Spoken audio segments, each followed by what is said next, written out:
From the Sunshine State, this is Tampa Bay's Tan Talk.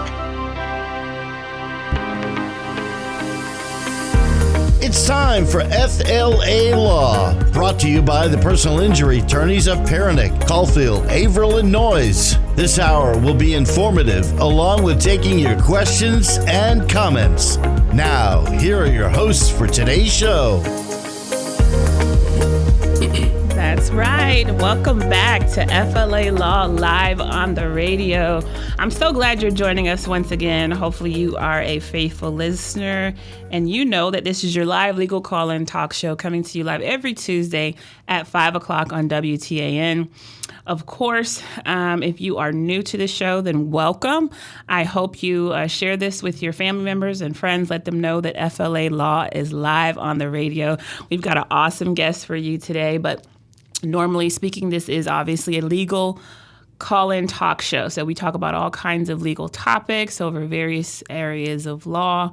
A lot of times we do focus on personal injury. We talk about current events, changes in the law, updates that are affecting our community, and we bring on amazing legal experts in their field of law, and we bring them on to talk about various topics that are affecting our community or just in the legal sense in general across the state of Florida.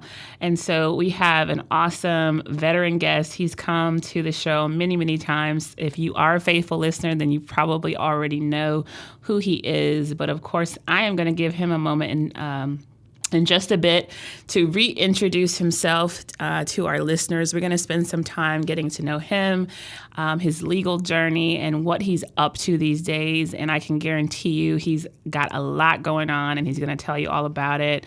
I'm quite excited and impressed with what he's doing, and I think you will be too.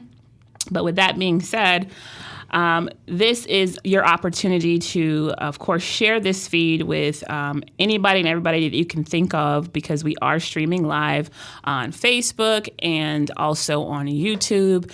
And you'll also have the opportunity to listen to this later on just about all podcast platforms. So I'm going to give you all those details before we jump into the show tonight. So that everybody that's listening and wants to listen, continue to listen. If you got to drop off, but you want to come back and listen to it later, you'll have all the details. We're also going to give you the call-in number. If you have a question for our special guest tonight, you can certainly do that. We'll make time for that as the show progresses. If you have a comment or would like to chime into the conversation, the call-in number for tonight's show is 727-441-3000. That's the number that you're going to dial if you want to call into the studio and join in on the discussion that we're having tonight. Also, we are on Facebook, as I mentioned before. So that is going to be Perenich, Caulfield, Avril Noyes Injury Lawyers. If you click on that page, you should see a red circle around it that shows that we are live right now in the WTAN studios. You'll be able to see myself and special guests. You can comment right there at the bottom of the comment section if you would like to chime into the discussion. If you have a question about what we're talking about this evening, that's going to be the best place to get your questions in. I'm actually going to go ahead and share the live feed now on my Facebook page too, so that folks can see it there. Also, same thing as YouTube. So if you're not a Facebook user, but you obviously watch YouTube or have a YouTube account, then go over to YouTube because you can see us there as well. We're in the studio. We'll be here for the next hour discussing my special guest, his legal career and what he has going on these days and the journey that he's on right now, which I think is awesome.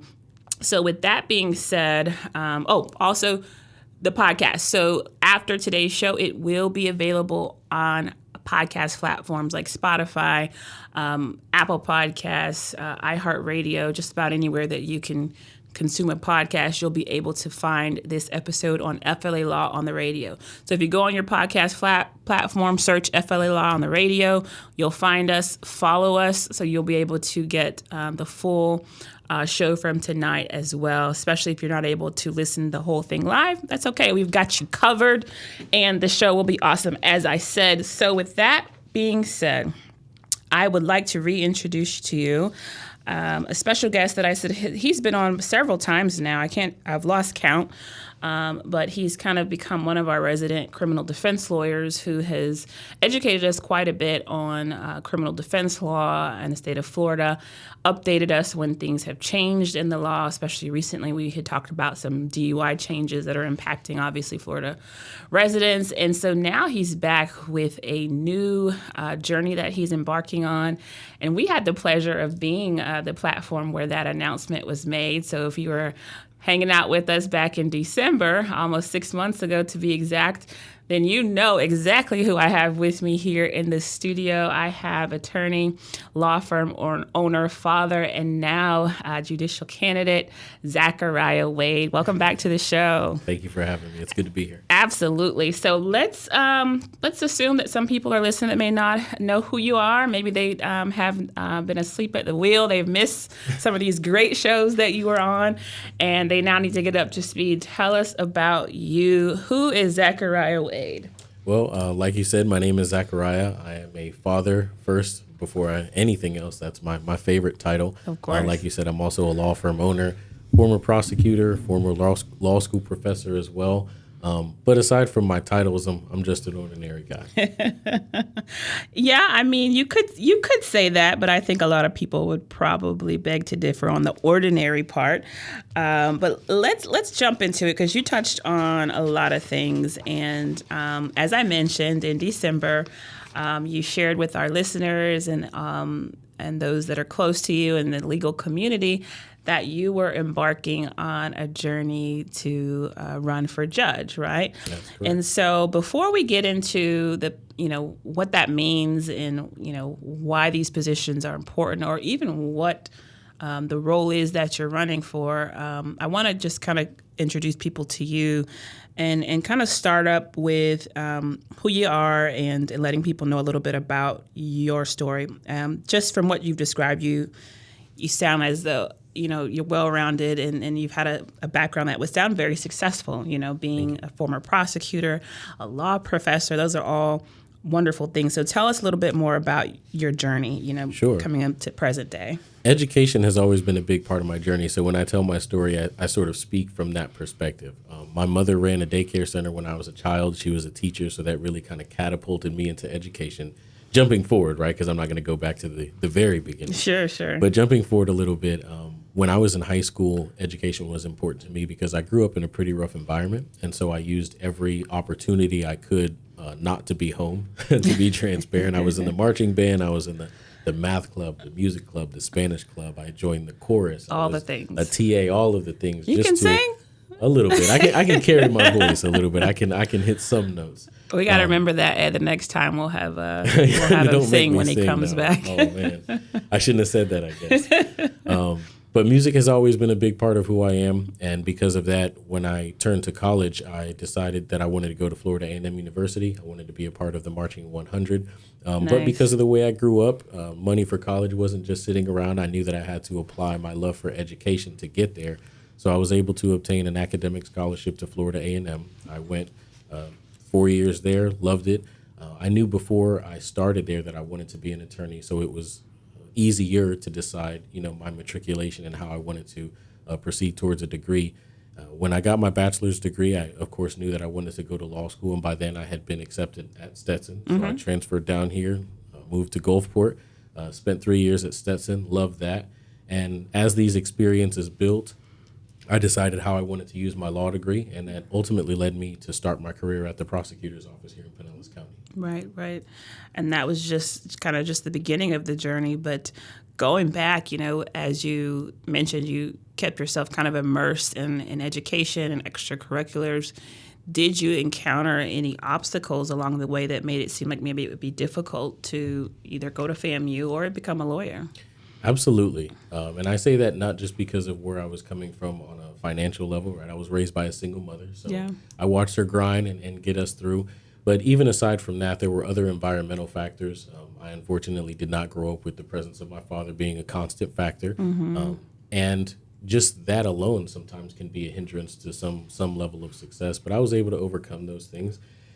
Even aside from those two, though, there were direct influences that I would say tried to keep me back. I can remember specifically people who, when I told them what my goals were in terms of going to college, they would quite literally say, nah, that's not for you. You're not going to make it there. It can't happen for you. Yeah. And I mean, those were people that when I got my admission slips, letters, I would take it to them and say, I did it.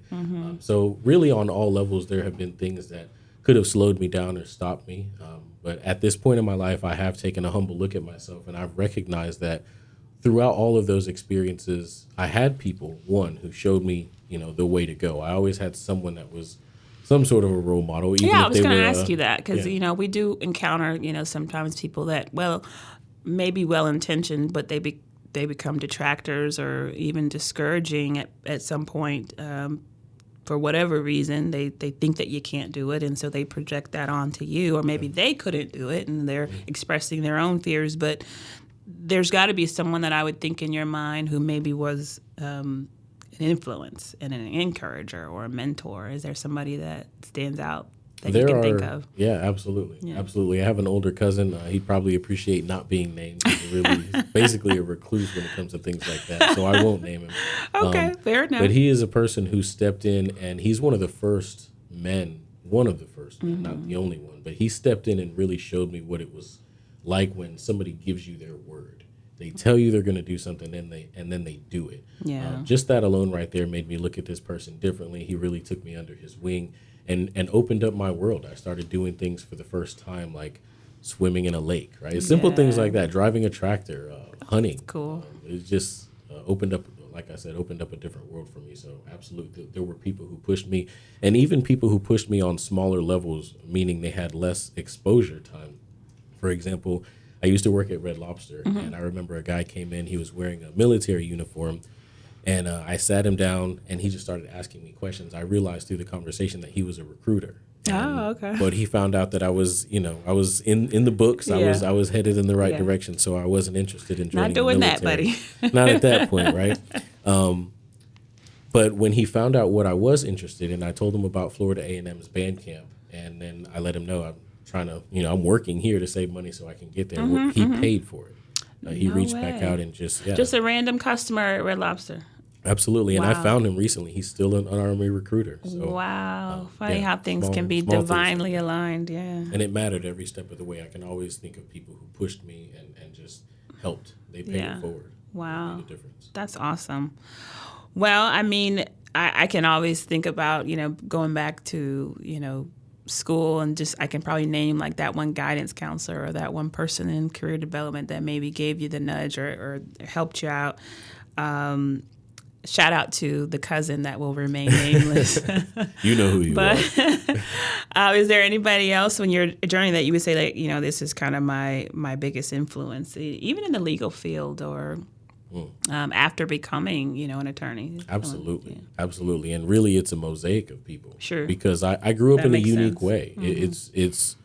I am a composite of my experiences. I'm a product of the people who have poured into me. So I could literally sit here and fill this hour just naming people who did, like that individual in the military who just did one little thing. I mean, law school professors, people who are now law school deans. Yeah. A lot of these people, kind of jumping forward a little bit, but a lot of these people have in the legal community are my endorsers when it comes to the campaign because they believe in me on that level. So Good. So we're obviously going to jump into that in a little bit as far as, how that shaped the decision that you've made and the journey that you're on right now. But I don't want to get there just yet. I want to stay a little bit where we are and learning a little bit more about Zachariah Wade and what kind of brought you to this. So when you were at Florida A&M, did you already know that you wanted to go to law school, or did that come to, fruition at some point as you were? Okay. I did. I knew I wanted to be an attorney when I was in high school. And I actually, stepping into this process, I found my old letter, that I mailed to my brother. And I found it. I remembered it was. Yeah, I think it was my junior year. I think you might have touched on this before on one of our past shows. So I shared it on social media too. So remind us what this letter was. Did you wrote a letter to your brother explaining that this is what you wanted to do? Right? Yeah, my brother was actually incarcerated at the time, and that had a huge impact on me because I saw him go through some things, and it helped me to steer clear of them. So shout out to my big brother, because he was in custody, and I wrote him a letter, and I sent him a copy of my acceptance letter to Florida A&M, and he sent me a picture of it as a reminder as this process has gone on. And I told him, how cool is I got that? accepted, and I'm going to be a lawyer. I said it. I wrote it down, and that's part of the way I was raised is write the vision, make it plain. Yeah. That's so funny that you mentioned that, because I had worked as a law clerk when I was an undergrad for a personal injury attorney, and, as fate would have it. And I never really thought about personal injury. I knew I wanted to be a lawyer, but never thought about doing PI work. And there were so many ways that it made me kind of get back to ending up to work for this particular lawyer. And he had basically wrote me a note as I was getting ready to leave for law school, and just saying how, just in a few short years, we'll be colleagues, and you'll be doing the same thing I'm doing, or probably better than what I'm doing. And so I just kind of kept that note, and he doesn't probably know that, but I just would go back to it every now and then throughout law school while studying for the bar when things got rough. And I'm like, I know I'm going to be in that place in just a few short years. I just got to get there. And so, like you said, sometimes you just need that reminder, and then not to focus on me much. But then I did it again during the bar. I had a screensaver on my cell phone so that every time I opened my phone, it said, I passed the bar exam. This was throughout the whole bar study, bar prep. So every time I looked at the phone, it said, I passed. So I literally saw I passed throughout the whole process. Then when I did pass, I made that my profile picture on Facebook.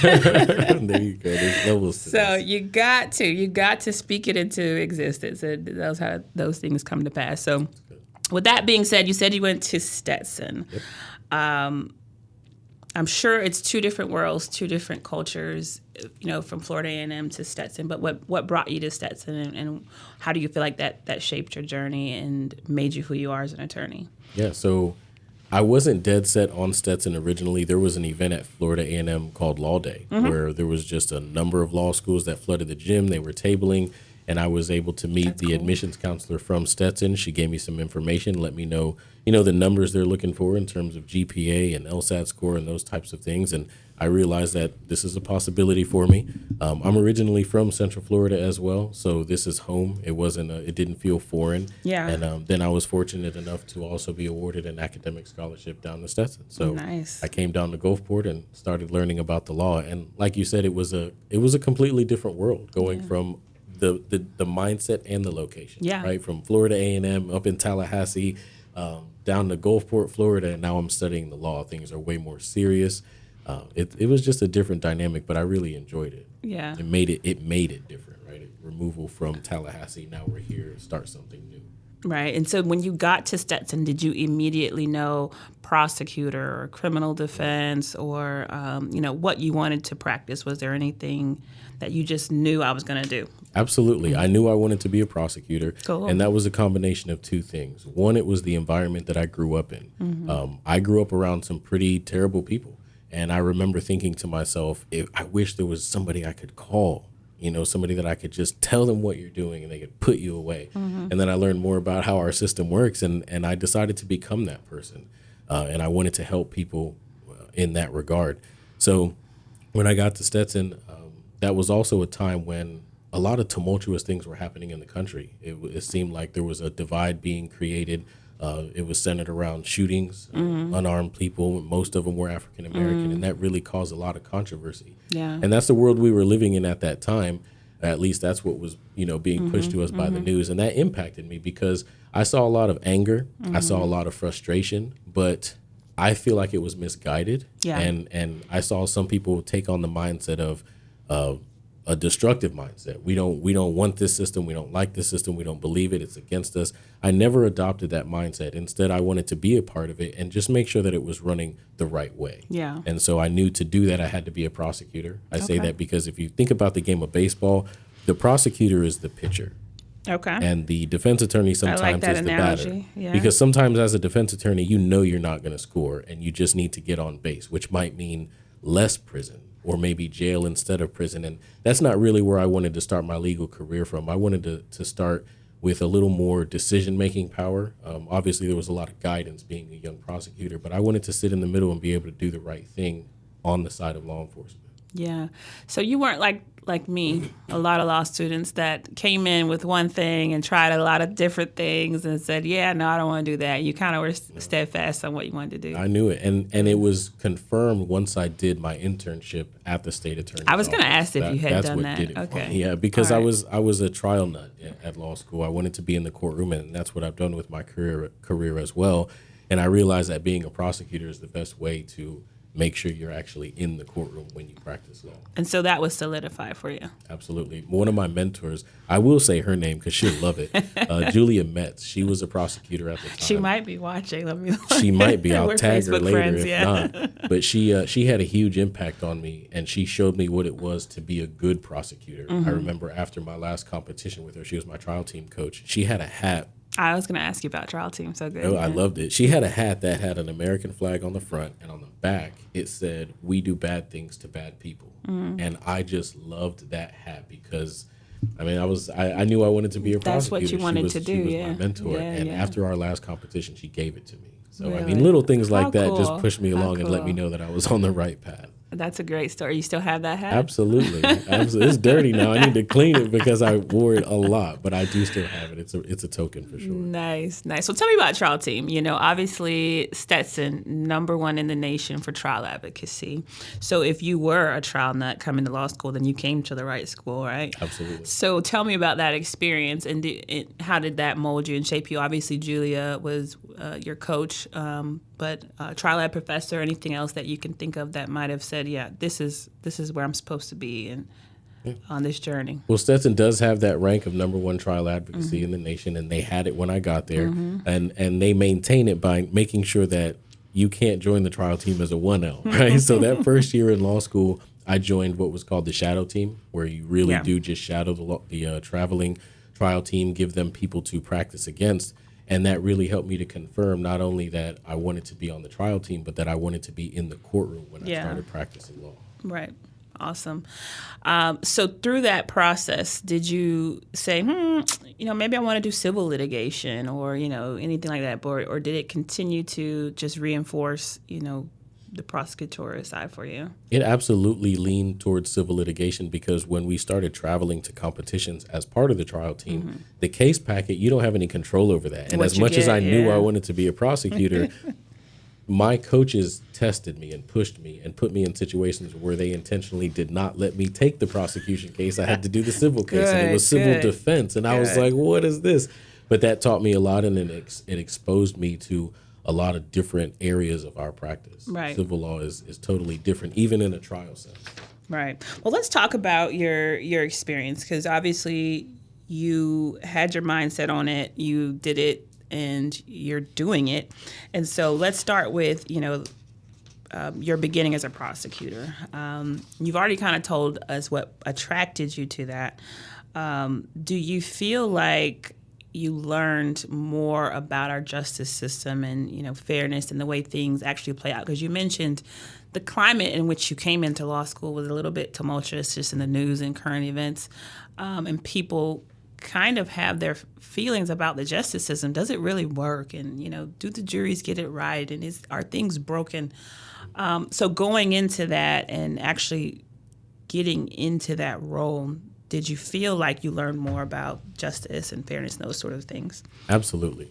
I started working at the state attorney's office here in Pinellas County when the late Honorable Bernie McCabe was still in charge. And he had a system, and it was something that I could jump right into because there was a lot of structure to it. There was a lot of training. There was a lot of information. And that's because there was a very high expectation. What really opened my eyes to the justice system and a prosecutor's responsibility to it came when I started realizing how many cases prosecutors drop that no one ever knows about, because you review cases from a different perspective between a law enforcement officer on the street who's making an arrest where you need probable cause for that arrest versus a prosecutor who has to examine the case and determine whether it can be proven in court beyond and to the exclusion of all reasonable doubt, right? That's just two different perspectives. And so that means that sometimes legal factors come into play and maybe we have to drop this case. And that really exposed me to how life-changing these decisions are. Yeah. Because everyone, if you find out there's a case, you're holding your breath. If there's been an arrest, are they going to charge me? Are they not? Yeah.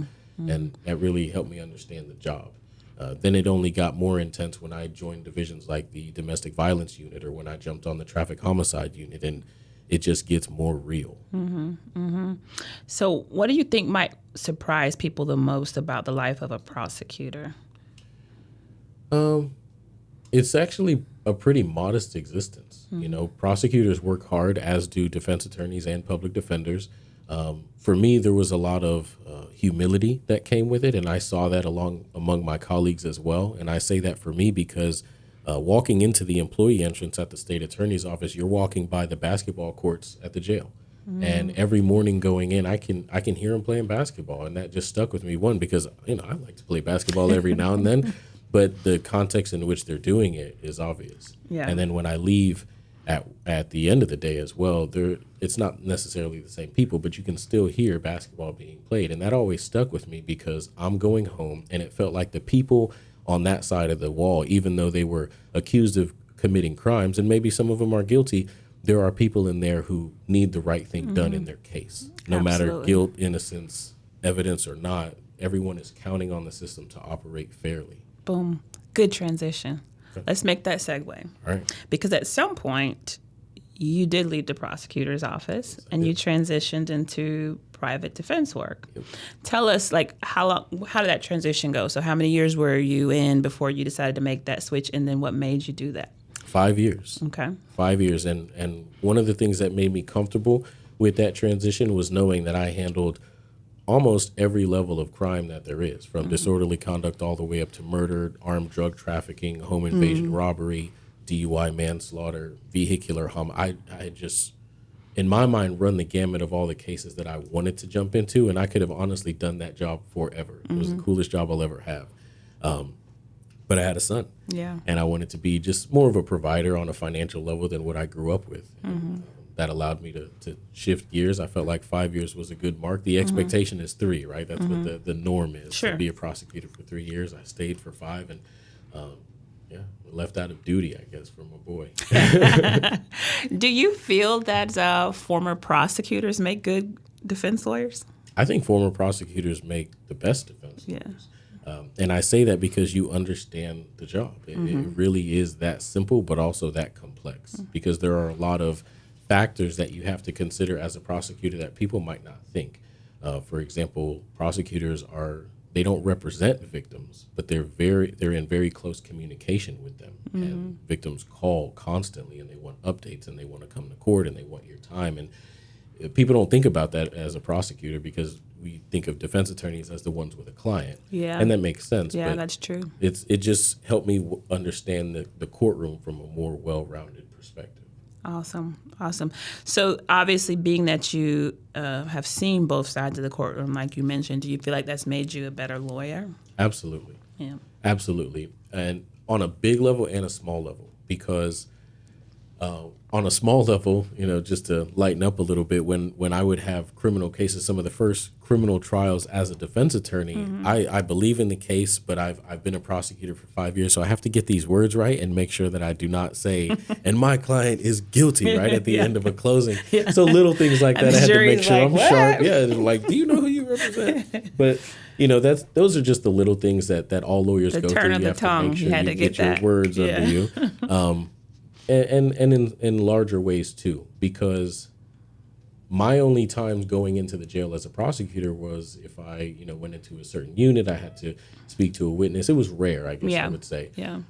As a defense attorney, I go to jail a lot. All the time, I'm in there, and it's on a completely different level when you're sitting across the table from someone and they just want to know, their time is not theirs right now. The only thing they have to look forward to are court dates, phone calls, and conversations with their lawyer. Yeah. So it's a different flavor, especially when you have to have tough conversations. But being able to lean on that experience as a prosecutor and help my clients understand why, right? Yeah. And the why always points back to the law. This is why it's happening. These are your options. This is what we can make happen. Yeah. That level of experience, I find, gives my clients a lot of comfort, because I can answer their questions. Say, well, why would the state do that? Yeah. Well, this is why. Yeah. I think that's awesome. Anytime you can give that other perspective, because that's what we're trying to do as lawyers, to be able to see both sides and to have both perspectives. So when you've actually stood in it and have done it, that's pretty much invaluable. But you've done something that a lot of lawyers haven't done, and you've also been a law school professor. So let's talk about that. At some point during your journey, you decided to teach law students. So is that harder than practicing law? I think on some levels it is, because I was taught something at Florida A&M that translated to Stetson, which is you don't know anything until you can teach it to someone else. That's very true. And that means that, as a law school professor, I taught trial ad, which added a lot, because for a lot of people, their number one fear is public speaking, even if it's just a group of 10 students. Yep. So not only are we teaching skills, but we're overcoming fear, and we're incorporating the practice of law as well. And so I think that made it a little more difficult, but as time went on, it made it easier, because it grew my confidence in myself. Like, I really do know what I'm talking about, to the point that now some of my former students practice in the same courthouse, and awesome. In a joking way, they'll call me professor or coach or something like that. Never in a professional setting, but it's nice because I know that I made that impact the way other professors made the impact on me. Absolutely. And so with you being a professor who's obviously actively practicing as an adjunct, what is something that you feel that young lawyers or even law students should know that they don't really teach in law school before they kind of get out into the world and they're in the courtroom? Interpersonal communication, the ability to look at someone like we're doing now and just talk to them, because our trial system really is built on that. On convincing a jury of that person's peers. You have to connect, Yeah, you have to connect. And a lot of times we think connecting means a like or a share or a comment on Facebook. For example, sadly these days, Yeah, if you see somebody that you haven't seen in person in a while, but you see them on Facebook and you feel like, hey, I know what's going on with your life, but you don't really. You just know what they posted. So I think that's something that holds a lot of lawyers back. Not necessarily trial lawyers, though, right? Because that's what we do. We connect. We know how to stand up and communicate. Absolutely. Not to say that litigators don't, but there's just a different skill set. Yeah, for sure. Well, look, we touched on it in the very beginning, and we're going to get to your active campaign right now. But you're wearing several hats, obviously. Like I mentioned before, law firm owner, father, community volunteer, and judicial candidate. Let's talk about being a dad. Father's Day is right on the horizon. And you mentioned that obviously that's the most important thing in your life right now. So how do you balance fatherhood, and how has that really changed you as an attorney in any way that you practice? Scheduling. Yeah. My Outlook calendar looks like a box of crayons, just like everyone else's. But there are truly time slots where, I pick him up from daycare between then and the time that he's asleep, and it just says dad mode. And Smart. At first that was difficult because the phone typically doesn't stop ringing. There's always something that can be done. But when I started realizing how fast this little joker is growing up, it became easy just to turn that off, get on the floor, play with some Legos, and engage him. Because I saw something on social media that said kids spell love Time. Absolutely. I agree with that 100%. Yeah, I think that's absolutely true sentiment. Has being a father changed the way you view people in the courtroom, whether there be your clients or victims or the jury? Has that impacted you at all as a father? Absolutely. I think being a father has definitely, slowed me down is the word, made me more patient. I've always been a compassionate and empathetic person. I've always had understanding, but definitely more patience, more depth, to me now, because your kids teach you so much about yourself, especially when they start acting like you do, and they do the things that you don't like, and they're like, "Where did you learn that from?" So Hold it up made a me mirror more to pensive, you. more thoughtful, more careful, and I realized that has approached really just the way I operate in general. Just slow down, be in dad mode. Dads are supposed to be, lighthouses, staunch and firm, but also a beacon of safety and provision. Yeah. So you, in addition to all these things, you actually have your own firm too, right? Correct. So you are raising your son and also running a law firm. what has been most eye-opening about that process of having your own business? Well, this fortunately is not the first business that I've operated. So I did have a catering business for a while. I'm known as the lawyer who barbecues. I have my habeas corpus thing going on. Yeah. So that kind of helped me get some exposure in terms of the the logistics and the procedures of having organization.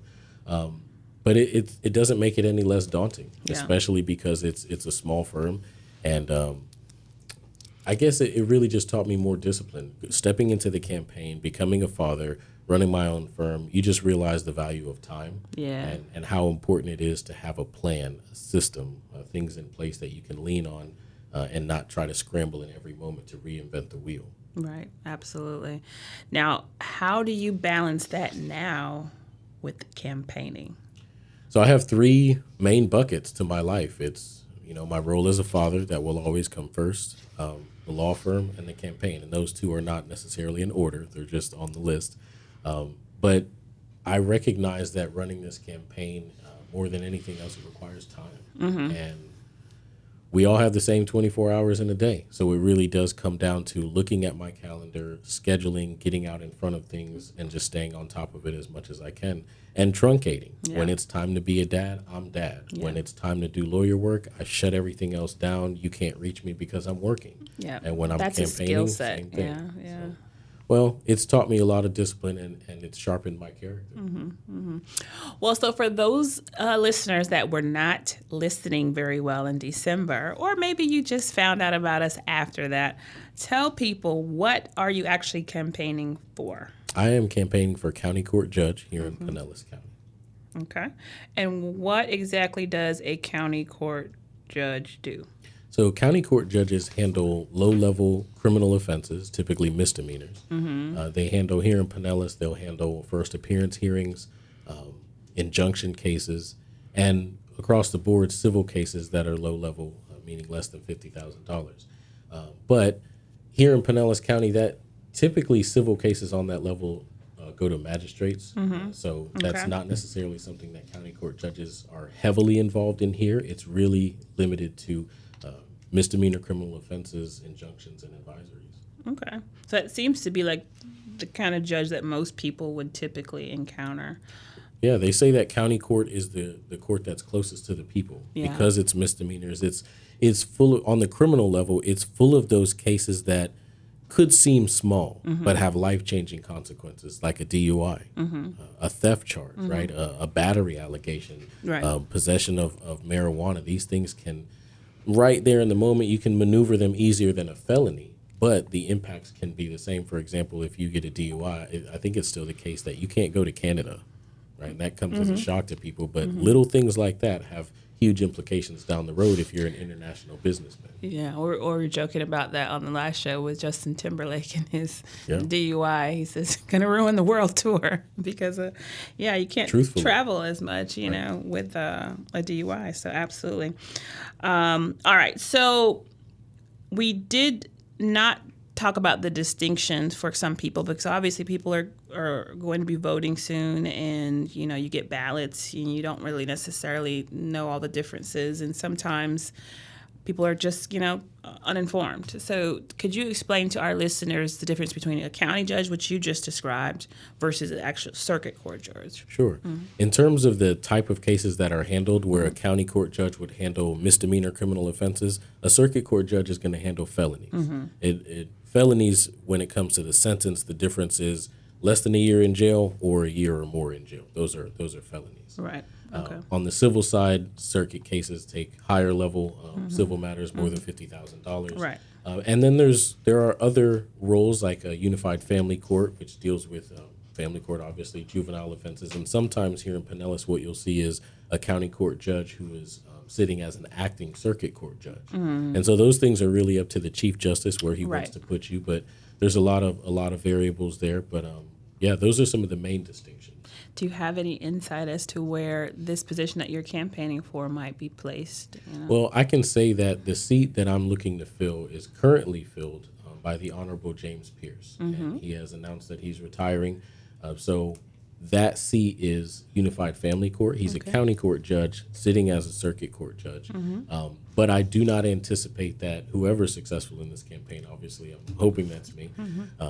But I'm not sure that that is going to be the exact seat that you would go to. Typically, in my experience, and all of my experience has been in the courtroom, so I've seen this shuffle happen a number of times. When new county court judges come into the Justice Center, they typically start with advisory hearings. They go to the first appearance hearings, which are where bond is decided, conditions of pretrial release are decided, things like that. And then they move around from there. Got it. That makes perfect sense. So then for someone who, which a lot of people have not had any involvement with the courtroom, have not had any exposure or any reason to be in front of a judge, for this position, why is it important for residents to even know what it is or how it could impact them? That's a great question because I get that a lot. People say, well, I'm not the kind of person that would ever be arrested. I don't go to court, Well, for starters, we never know that, right? Life can bring you some crazy twists and turns.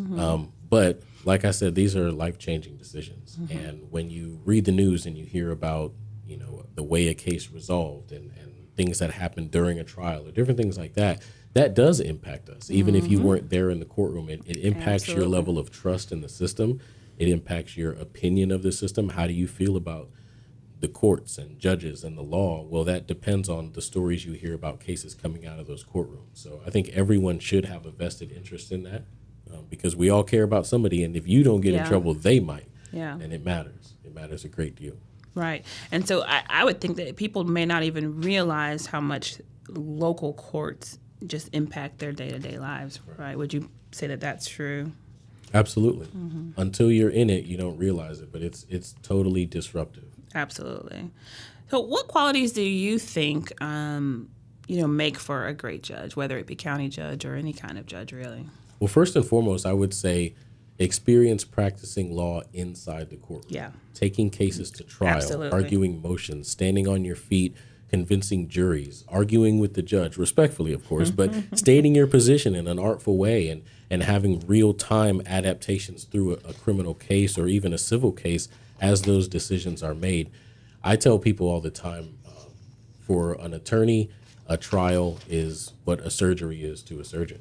There's really just no substitute for actually being in the courtroom. So I think that comes first and foremost. But there's a lot else that matters, and I think a judge's disposition, your personality, and your character matter a great deal too. Experience is half of it, but on the other side, you have to be a compassionate person who's willing to listen and understand, and that comes from perspective. That comes from being able to connect with people, even if they don't directly align with you, right? You can understand people and their situation because this seat is going to be over cases that everyday people who are just going through life trying to figure it out fell into a situation, and they're depending on you as the judge to see them, hear them, and follow the law. Because even if they're not happy, they can walk out of the courtroom accepting a decision if they understand that the law is what controls, nothing else. And nothing else. And I think the ability to convey that as a judge is paramount. I agree. Especially now. 100%. Yeah. So then, out of all the things you're doing and have done in your lifetime thus far, what has made you decide that this is the time now to step into this direction in your career? Yeah, there are multiple factors.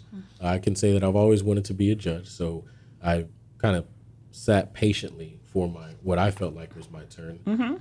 When I learned that a judge who's been on the bench for over 2 decades has made the decision to step down, I really saw that as an opportunity for me to step up. Yeah. I also looked at my son, who's obviously very important to me, and where he's at in his life. And I think that this would be a good time because he's only 4, right? So it's not too much for him to even focus on. But where I'm at in my life as well, in terms of the number of years that I've been practicing, the impact that I've had on the legal community, and I see the position with reverence.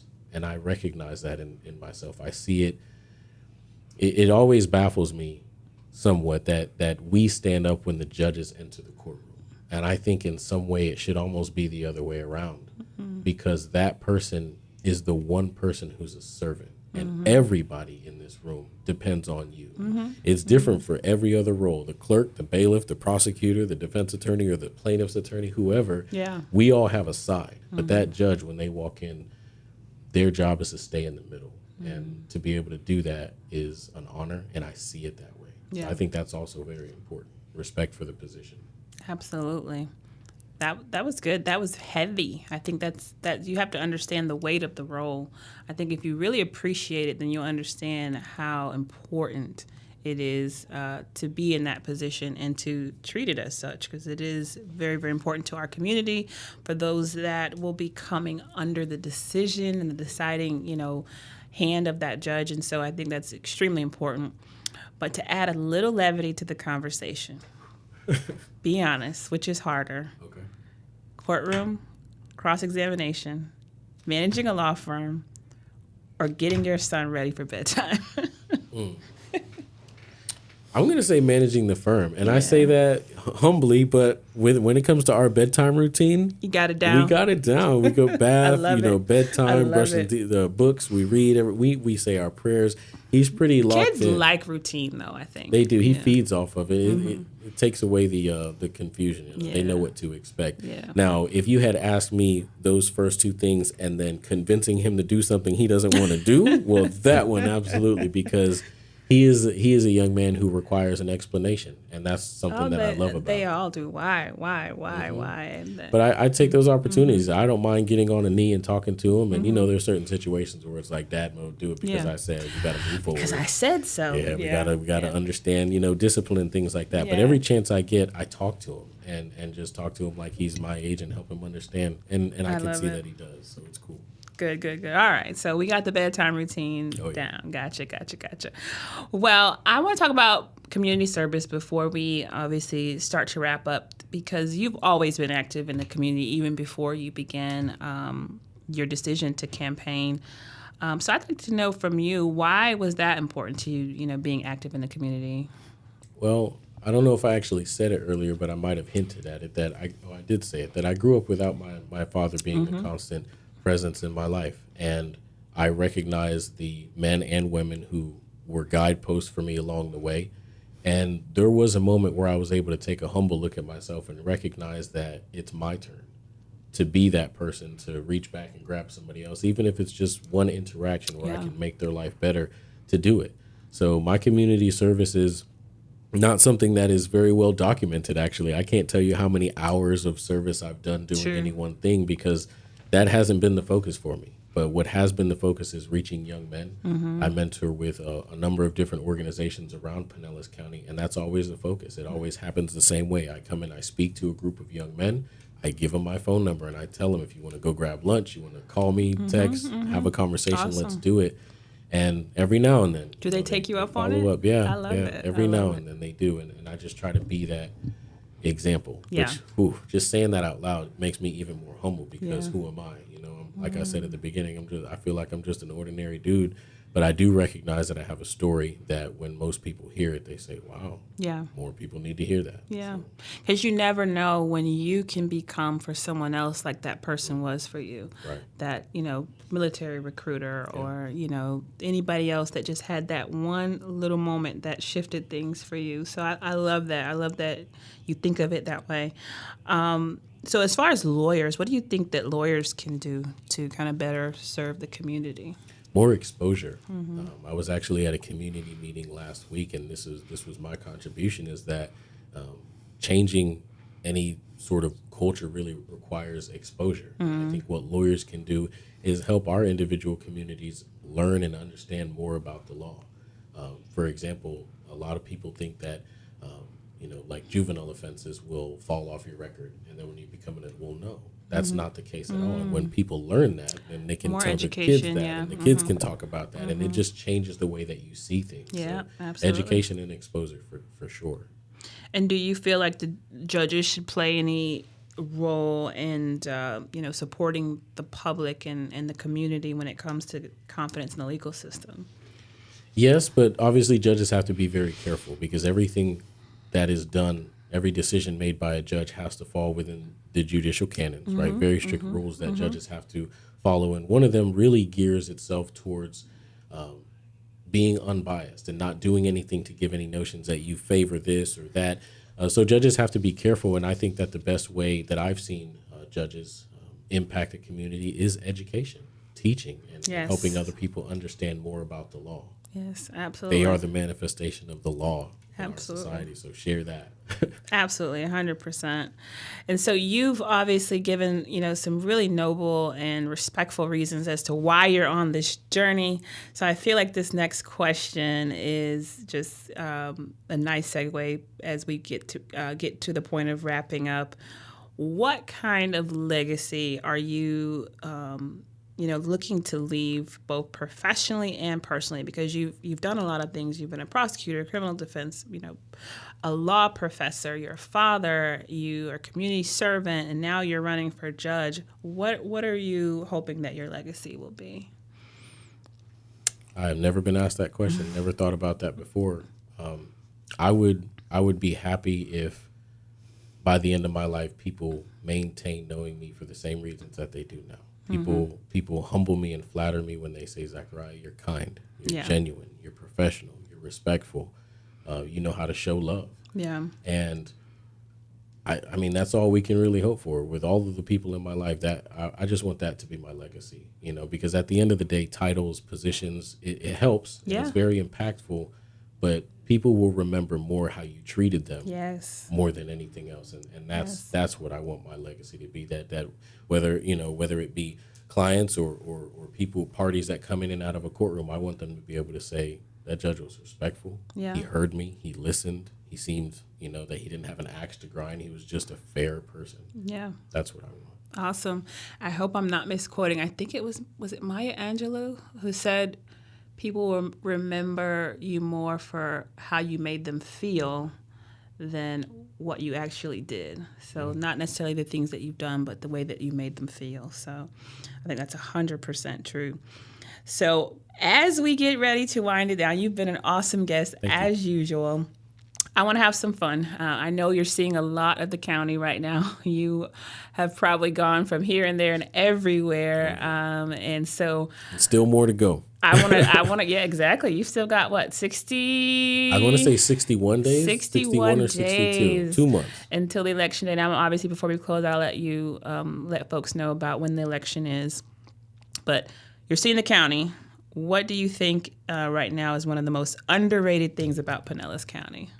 So many markets. Yeah. I mean, so many, just, it doesn't matter what organizations or where or time. It can be morning, midday, even at nighttime. There are so many opportunities to get out and meet people and experience people, what I call in their natural element. That has been surprising to me because I really have been all over the county. You have, yeah. It's fun. It's fun because those environments help you just loosen up, just meet people. It's not as stuffy. We're just walking around talking, and I enjoy that. I get to show people who I am and meet new people at the same time. So then what's your favorite local restaurant? Have you found a new favorite? Man. Yes, but for one reason specifically. It's called Prohibition Dunedin. Okay, yeah. And I say this, there are some fantastic restaurants around here. I don't want to leave anybody else out, but I'm saying this because of their brisket. I'm a barbecue guy, and I can tell that they actually are smoking brisket the right way. The right way. Nice. All right, so when's Election Day? Election Day is August 18th, 2026, and the deadline to register to vote is July 20th of 2026. So everyone make sure you're registered. Absolutely. Hopefully you've learned some great things about our judicial system and learned more about Zachariah Wade, who is running for county judge. We will always be here every Tuesday at 5 o'clock with your live legal call-in talk show. Lastly, how can people reach you if they want to reach out to you and ask more questions? Social media is the best. I'm on Facebook. You can see my personal Facebook, which is Zachariah Wade. I'm on Instagram, which is Zachariah Wade ESQ. And then the Facebook page for the campaign is Zachariah Wade for County Court Judge, Group 10. Nice. We will see you next Tuesday at 5 o'clock. Thanks, folks. WTAN Clearwater FM